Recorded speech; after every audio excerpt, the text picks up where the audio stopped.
Welcome to Key Tech. Please describe this channel if you are interested in today's video. The United States has many leading advantages in the field of science and technology. Chips, the internet, operating systems, satellites, etc. are almost all ahead of the world. This is the result of decades of accumulation and precipitation in the United States. It is undeniable that American technology has a lot to learn, including the attitude towards scientific research, as well as the support for the technology industry and so on. But the times are developing, and the technological advantages of the United States are limited to the past.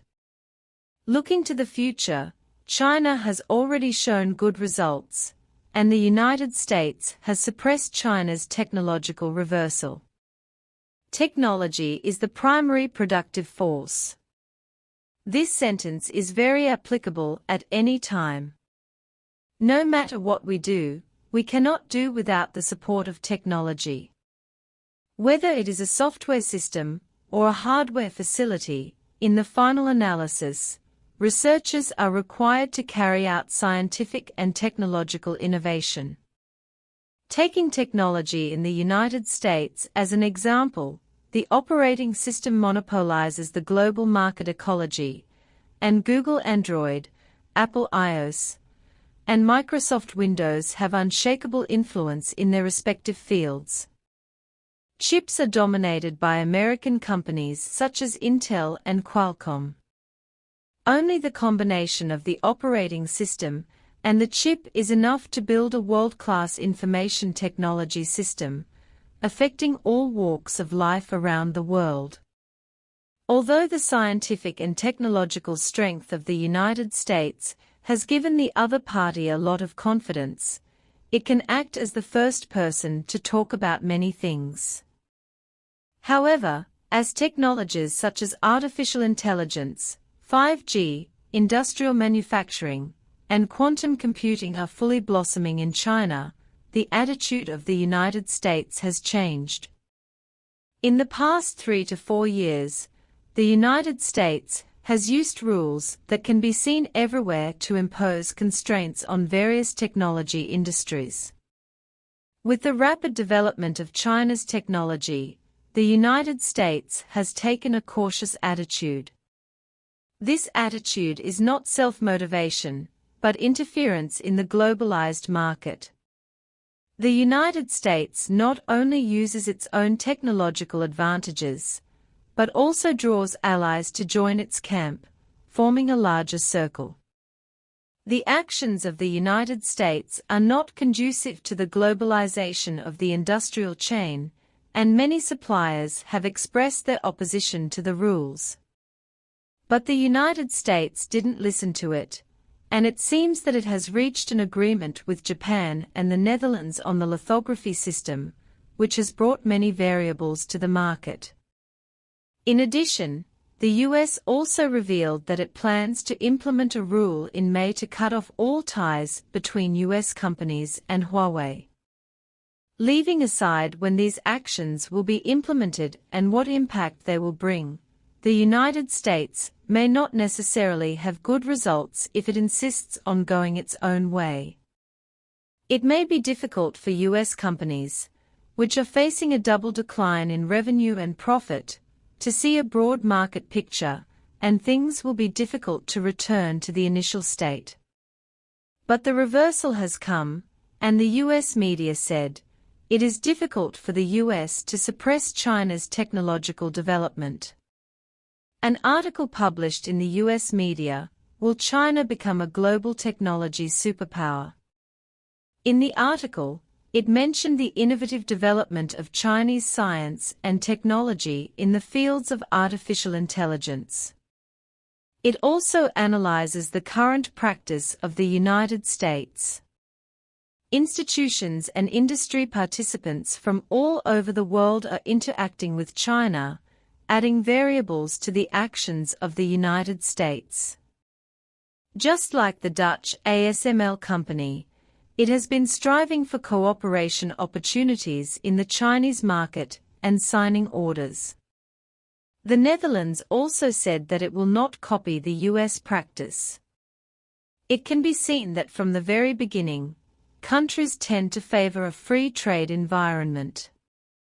From this, it can be concluded that it is difficult for the United States to suppress China's technological development, because this is not a trend that follows the trend.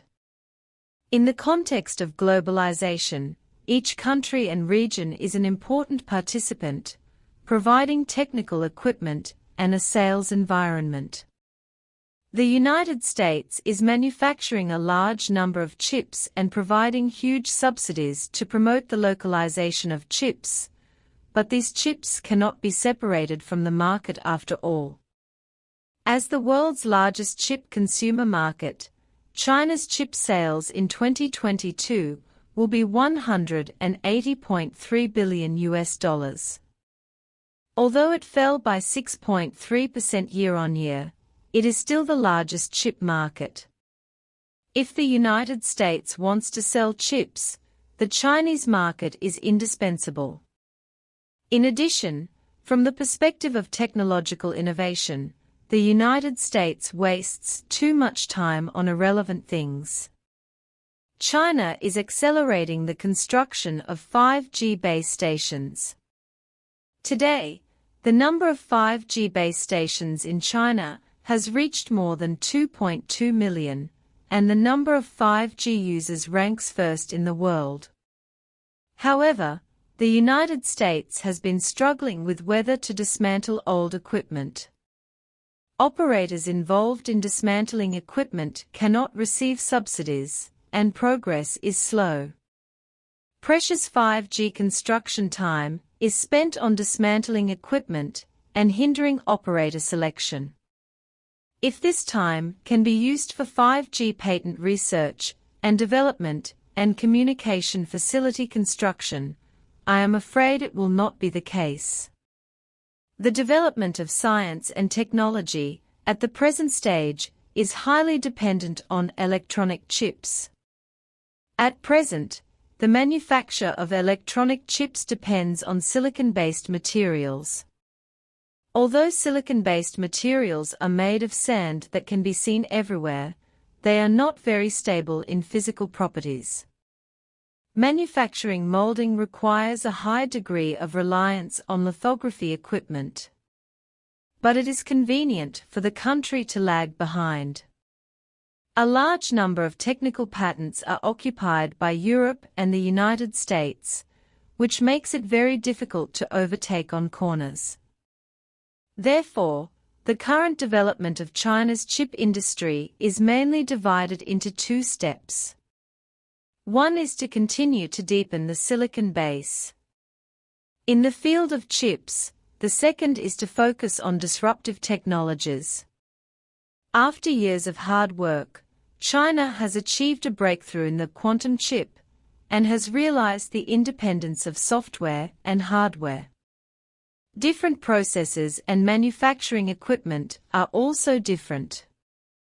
In terms of quantum technology, China's original quantum has built the first quantum chip production line, and the quantum computer Wukong will also be unveiled soon. In terms of space technology, the T-shaped structure of the complete main body of the Chinese space station is built to carry out space technology research. However, the US practice is still immersed in the past, and what it cannot get itself, it does not allow others to get it. It can only be said that the United States has been relying on traditional technology. Once there are replacements in chips, operating systems, etc., this set will not work.